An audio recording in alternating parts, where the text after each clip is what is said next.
如果说你唱歌跑调，可以选择这款插件来拯救你。Auto-Tune Pro 呢是一款实时修音的插件，当然呢，它的玩法有很多，也可以当做电音来使用。刚打开这款插件的时候，大家先点击右上角设置的地方，选择 USELO 这个选项，把这个延迟给它关掉。因为每首歌的调不一样，所以接下来大家再去进行你要演唱的歌曲，给它做一个选调。这个地方呢，你可以把它理解为是一个我们要演唱高音的模式。第一个呢是一个女低音，第二个呢是一个男高音女低音，第三个呢是一个男低音，后面两个呢是一些乐器的选择，然后再根据你要演唱的歌曲，通过后面的这两个模式给它进行一个选调。下面呢就是最主要的地方，大家可以看到这4个大的旋钮。我们先来看最左边的这两个，第一个呢就是控制电音大小的旋钮，往右去扭动，电音呢会越大，给大家听一下。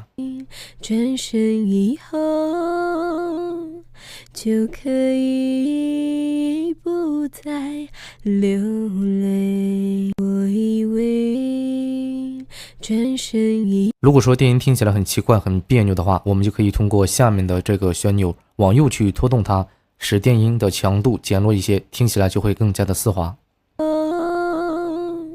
就可以不再流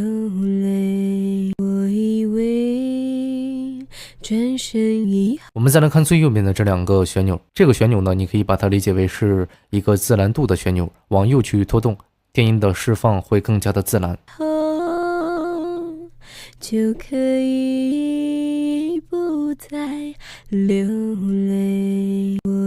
最后呢，这个旋钮呢就是一个电音颤音的一个地方，我们基本用不到，建议大家呢不要轻易动这个地方，不然会听起来很奇怪。想要吗？主页连结联系客服哦。